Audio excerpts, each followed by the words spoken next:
Hi everyone. இன்னைக்கு நம்ம little பைட்ல ஒரு அழகான குட்டி ஸ்டோரி தாங்க பார்க்க போறோம். வாங்க பார்க்கலாம். ஒரு அழகான கிராமம் இருக்கு. அந்த கிராமத்தை பார்க்கறதுக்கே ரொம்ப பச்சை பசேல்னு ரொம்பவே அழகா இருக்கு.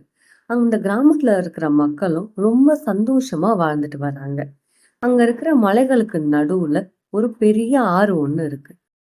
அந்த ஆற்றுக்குள்ள ஒரு பெரிய டிராகன் ஒண்ணு இருக்காமோ.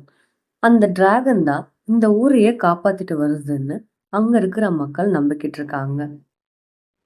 அந்த ஆற்றை யாராச்சும் களங்கப்படுத்தினா அங்க இருக்கிற டிராகன் வந்து அந்த ஊரையே அழிச்சிடுன்றது அந்த ஊர் மக்களோட நம்பிக்கையாவும் இருந்துச்சு. அந்த ஊருக்கு அருண் அப்படின்ற ஒரு சின்ன பையன் வரான்.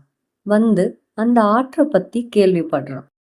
அங்க இருக்கிற பெரியவங்க கிட்ட அவனுக்கு அந்த ஆற்றை பத்தி இருக்கக்கூடிய சந்தேகங்களை கேட்டு தீர்த்துக்கிறான்.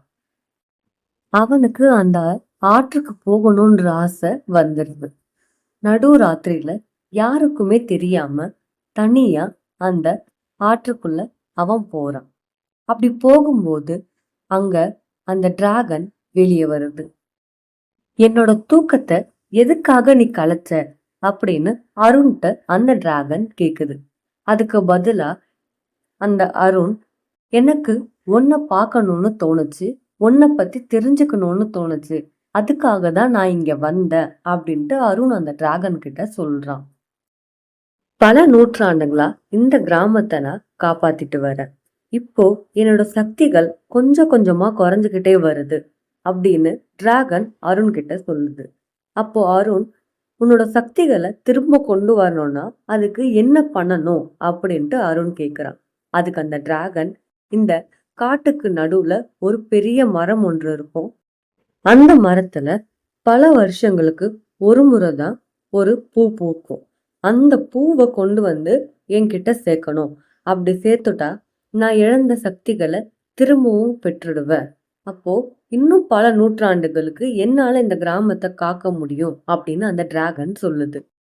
அருண் அந்த டிராகனுக்கு, நான் அந்த பூவை உன்கிட்ட கொண்டு வந்து சேர்க்கிறேன்னு வாக்குறுதி கொடுக்குறான். அந்த காட்டுக்குள்ள அந்த பூவை தேடி போய் ரொம்ப கஷ்டப்பட்டு அந்த பூவை கண்டுபிடிக்கிறான். கண்டுபிடிச்சி அந்த பூவை மறுநாள் விடியற் காலையில அந்த டிராகன் கிட்ட கொண்டு வந்து சேர்க்கிறான். அந்த பூ கிடைச்ச உடனேயே அந்த டிராகன் இழந்த எல்லா சக்திகளும் திரும்ப அதுக்கு கிடைக்குது. அப்போ அந்த டிராகன் அருண் கிட்ட, நீ செஞ்ச உதவியால இன்னும் பல நூற்றாண்டுக்கு என்னால இந்த கிராமத்தை காக்க முடியும் அப்படின்னு அந்த டிராகன் அருண் கிட்ட சொல்ல